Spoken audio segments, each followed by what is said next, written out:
Alright y'all, so I knew I was going to end up talking a lot about this subject, so I said let me just go ahead and do a standalone video on this. I want to talk about everything that's going on in Ohio with that toxic derailment and similar ecological disturbances, as well as the way that the government is working to protect companies like Norfolk Southern when things like this happen. And it's just like, what I think we should think about, what does that mean for our society and our planet? You know what I mean? Let's just talk. Don't play with me. Don't play with me. Also, towards the end of the video, I will be talking about misinformation as well. I'll be like taking from a bunch of articles. Y'all already know how we do it over here, research-based. Thank you very much. If you like the way that I run my mouth, you will want to go over to patreon.com/Adrian Expression. Among other things, we have a weekly podcast going on over there, so check it out. Links to all that and my extra content are in my description box. So by this point, hopefully we all know what's going on in Ohio, what has happened. I'm not gonna rehash it. If you don't know, just look it up. But we can start here though. CBS says residents near a Norfolk Southern train derailment in Ohio are complaining of sore throats and headaches after chemicals were released during the controlled burn of derailed train cars. Officials are adamant that there's no threat to human life, but Ohio's Natural Resources Department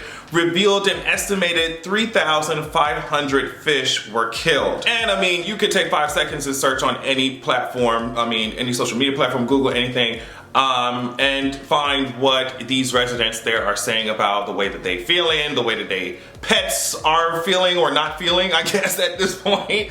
The way that certain animals in the area have died. Like, you can just take a second and look and find all that information. So yeah, that's what's happening. I guess recently, they were supposed to have a town hall, right? There was this town hall set up. Norfolk Southern, the company, as we know, responsible for all this stuff, said that they were going to be at that town hall, but ended up dropping out last minute. This is the response that they had put up. I'm not going to read everything, but one of the main issues that they point out for not coming to the town hall is that I guess there was a physical threat to, what did they say? We have become increasingly concerned about the growing physical threat to our employees and members of the community around this event, stemming from the increasing likelihood of participation of outside parties. With that in mind, Norfolk Southern will not be in attendance this evening. And it's just like, okay, girl.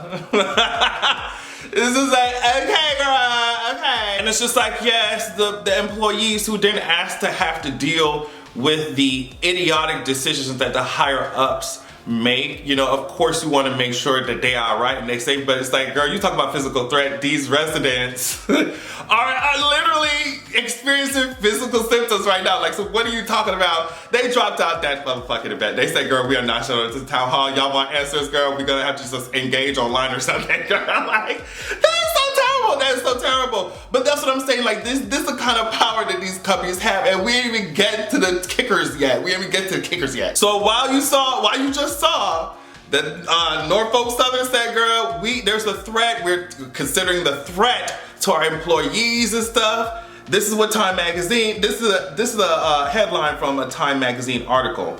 Norfolk Southern skipped a town hall on the toxic train derailment over threats to employees. Police say there were none. And this is what the first paragraph of that article says. Authorities in East Palestine, Ohio tell Time they have received no reports of threats against Norfolk Southern employees. The revelation is significant because the railroad company cited threats to employees if they attended a town hall event on Wednesday night. So all of that is going on. Like, the community's obviously suffering. This shit is ridiculous. They want answers, and Norfolk was like, girl, we not coming. And then, just recently, another Norfolk Southern train has just derailed outside of Detroit. At least 6 cars came off the track, and one was carrying hazardous materials. So it's just like, girl, y'all, if y'all bring your ass to this fucking town hall, like, what are you talking about?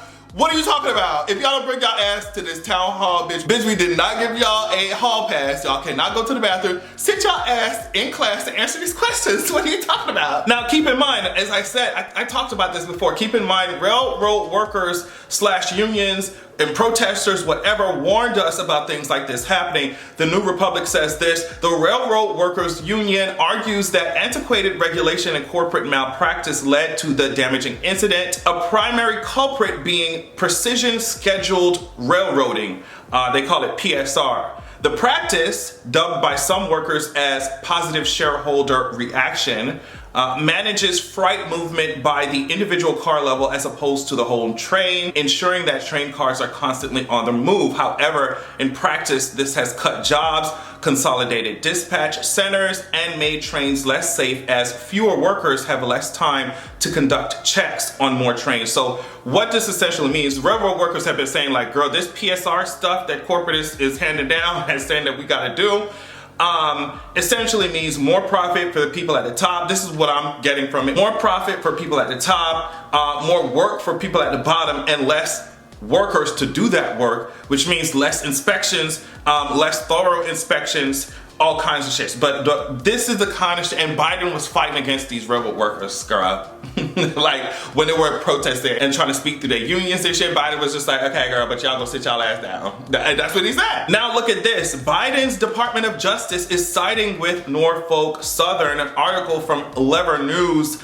The headline says this: Biden's Department of Justice is backing Norfolk Southern's bid to block lawsuits. A looming Supreme Court decision could end up making it easier for the railroad giant, whose train derailed in Ohio this month, to block lawsuits, including from victims of the disaster. So in the case against Norfolk Southern, the Biden administration is siding with the railroad in its conflict with a cancer-stricken former rail worker. The lawsuit in question, filed initially in a Pennsylvania county court in 2017, deals with a state law that permits plaintiffs to file suit against any corporation registered to do business there. In this fight against the lawsuit, Norfolk Southern is asking the Supreme Court to uphold the lower court ruling overturning Pennsylvania's law and restrict where corporations can be sued. If the court rules in favor of the company, it could overturn plaintiff-friendly laws on the books in states including Pennsylvania, New York, and Georgia that give workers and consumers more leeway to choose where they take corporations to court. This is gonna make it harder to hold companies accountable. So that's what I mean by like the government teaming up with corporations, because it's money, girl. Like, these people are just like, we don't care. We don't live in Ohio, girl. We don't give a fuck. We don't live in these places, bitch. We are in the Red Keep. We don't give a fuck. Like, girl, so you got the power. And lobbyists are all through the government anyway, right? They're already doing what capitalism needs them for them to do. Team the fuck up and defend each other. And that's exactly what's happening. Biden was like, girl, that sucks for y'all. Or at least that Biden's administration, y'all know what I'm talking about. Was like, that sucks for y'all, girl. But these companies, this money, you know what I mean? Like, that's what we focusing on. Like, I know what you're talking about. It sucks that y'all got cancer. So a rail worker with cancer, that's what they talking about? The Biden administration is siding with the railroad in its conflict with a cancer-stricken former rail worker.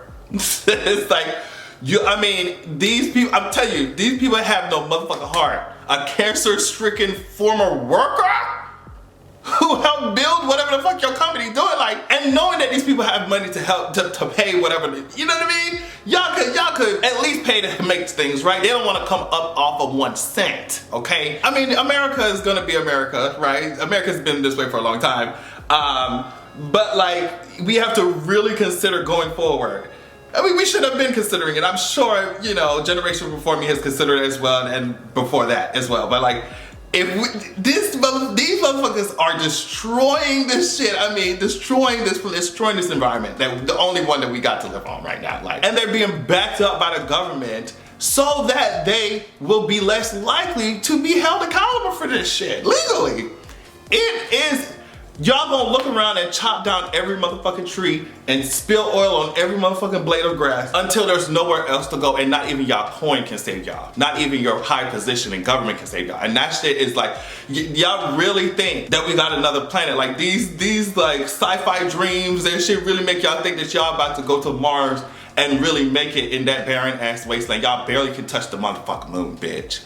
So this is wild. And speaking of the Department of Justice, apparently they aren't charging Matt Gaetz' nasty ass either after all that investigation they was doing, even though y'all know he up to some nasty ass shit. Anyway, that's a whole nother video, child. Of course, it's not just this issue, right? Like, I think that the way we tearing this planet up in general, a green piece of paper can't save us if we can't breathe on this hoe.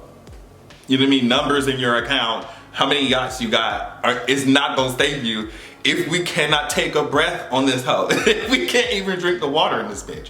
But they're so greedy and focused on the point, they can't even show up to a fucking town hall. Get out my face, get out my face. And the last point I wanna make is about misinformation, because I feel like we all have to watch out for that. I saw this article from Gizmodo entitled, "The Ohio train derailment is a disaster of misinformation. Amid a local news void and right-wing scaremongering, bad science is spreading around the toxic train derailment in East Palestine." And this was written by Molly Taft.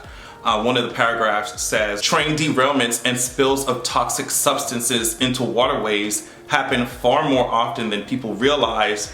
There were more than 1,000 train derailments just last year, according to the Bureau of Transportation Statistics, while the government doesn't even bother keeping track of oil spills into waterways that are less than hundreds of thousands of gallons." So I think while we're looking at all this stuff and seeing all this fast information coming to our feeds and shit, all this stuff about like East Palestine and even more disasters that I'll get to in a minute, we have to try and be very cautious about filtering the information out. I mean, so essentially these things happen all the time, even more than are reported, but a lot of news platforms are sensationalizing things without getting the facts and stuff straight, especially after this big disaster in Ohio. It's easier to push a story that's like on the surface like a huge gigantic disaster, but when you dig into it, it's just like you were just trying to piggyback on this Ohio story. It just makes sense. For example, I saw this on Twitter: "Firefighters are battling a massive 5 acres warehouse fire with potential hazardous fumes." And it said currently over 80 firefighters are battling a massive 5-acre fire that has broken out in a warehouse storing plastic plant pots and other plant material in Kissimmee. Hazmat teams are monitoring, blah, blah, blah, blah, blah. But then you find an article about this particular thing, and it says, in the article it says, "Public health officials say the type of plastic pots that caught fire do not create toxic smoke or ash." So you see what I'm saying? So it's just interesting to see how media works that way. Like this big story, and granted, all this shit that's going on, and shady company shit, and the way the government's protecting them, that shit should be talked about, right? But it's interesting how the media latches on to these big stories, because fires happen all the time, crazy shit happens all the time. But are you just aligning it to this story because this one is big now and scaring people, when the fumes that were released, or at least the plastic that was burning in Kissimmee in this new fire or whatever, does not pose the same kind of risk. You see what I'm saying? As Ohio, so I think we all have to watch out for that when these big stories start to happen, and you see all these other things. And honestly, these kinds of disasters, it might not have been this big, but this kind of shit, as the article says, happens all the time. This is how we do business in America. Like, this is in the world. This is how we run our shit. So things like this are happening, have happened, and will continue to happen in the future. The question is, do we want to continue to run this shit like this? We ain't gonna have no planet. If we let these greedy motherfuckers do whatever the fuck they want on this hoe, we're not going to have a planet. Matter of fact, the planet's still gonna be here, we not. And by the time she finished filtering all that shit out, she gonna get right back to where she was. You know what I mean? But we just not gonna be here. So I just think that's a very important thing to keep track of, thing to talk about, thing to discuss, girl. Thank y'all so much for listening. Thank you so much for watching. Hopefully you learned something. I definitely did while researching. Love y'all so much. Please check my description box, like I said, and make sure that you have a good goddamn evening. You could blow me, I ain't the only, you so lonely.